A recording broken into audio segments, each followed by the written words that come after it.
see what you're spending money on, see if those same things that you're spending money on, there's ways to get those cheaper, because and they'll negotiate with you too.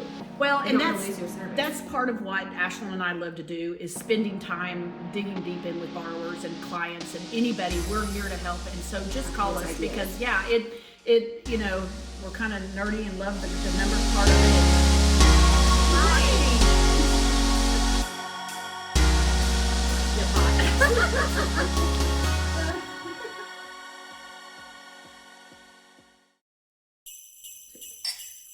Cheers. So I was telling a borrower about our videos, and he's like, where do I find it? What do I do? And I guess I told him where we're posting it, what we're doing, and I was like, our mimosas, mortgages and mimosas. Yes. And Merry Christmas. Yes, here we are. Yeah. So, we are in the month of December, and it kind of makes us all think about what money. Money next year, budgeting, resolutions, things like that. So yeah. So I know that hopefully there's a lot of people out there on the spectrum of where you are financially. If you're a first-time home buyer, can you remember back when we were buying our first homes and we had no money, and now you've got kids and you still have no money? Yeah, and I'm kind of a little bit ahead of Ashlynn, where you've got kids that are grown and you've got grandparents and parents, and money this time of year is stressful. Yeah. So I think, main thing we would talk about is, okay, so if your goal, like you said, is to buy a house in 2024, or maybe it's not, you're already in your home, but it's still budgeting, it's still saving. We talk about inflation and the economy and everything like that, and some, times are tough. So, one of the things that I first want to talk about with budgeting is really just sitting down and knowing what you're spending your money on. And I sat down with a single mom the other day that her goal in 24 is to buy a house.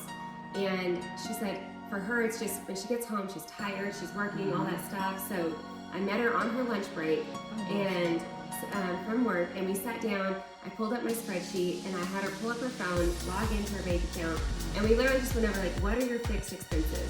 And I typed them into our spreadsheet, our budget spreadsheet that we have that we built. And we went through everything, and we saw how much money, she did have left over to spend. And so then we were able to fill in all the other things, her gas, her groceries, things like that. And so then she was like, okay, how much am I going to put aside to save for a home for next year? So I love doing stuff like that. I know. I love doing stuff. It was a lot of fun. But sometimes just saying hey, call us and we'll sit down with you. I'll do it anytime.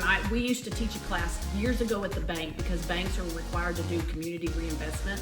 And we would teach a class on budgeting and numbers, and we would also go to the schools and do it. And I've done it for family members and done it all sorts of ways. I've done it paper, I've done it in Excel, I've done it with Quicken, I've done it with apps on the phone, and I love to sit down and do it. I just love to do that. So there are a lot of things. Let's talk about, some things that maybe you can do if you're starting off fresh, or you don't know what to do, or what you can save on, or Yeah.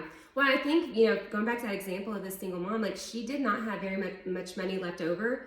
So it's kind of eye-opening for her, going, okay, I will never be able to save, based off of where I'm at. So what we did is we talked about, okay, what are some of those things that she can do? Her kids are a little bit older, even though she's still a single mom, they're self-sufficient. So she was like, on the weekends, I probably could go and do some of those delivery things, like your Shipt and your DoorDash and things like that, especially this time of year.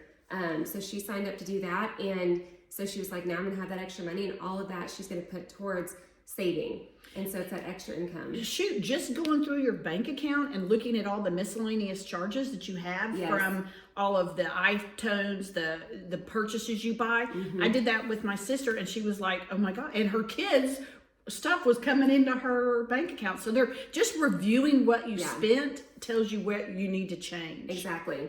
And going back to your subscriptions, a lot of us have your Hulu, your Netflix, all of those things. Hulu just had a sale recently where if you signed up, it was $1 a month for however long. And so we already had a Hulu account, and so I canceled it, and we signed up with another email address and saved however much money a month that was for that account. It's negotiating with your phone service provider. There are a lot of things, to your point, see what you're spending money on, see if those same things that you're spending money on, there's ways to get those cheaper, because and they'll negotiate with you too. Well, they and don't lose your service. That's part of what Ashlynn and I love to do, is spending time digging deep in with borrowers and clients and anybody. We're here to help, and so just call us, because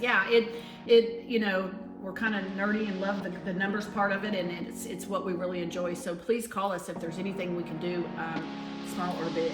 Yeah. All right. Thank y'all. Bye. Happy Friday.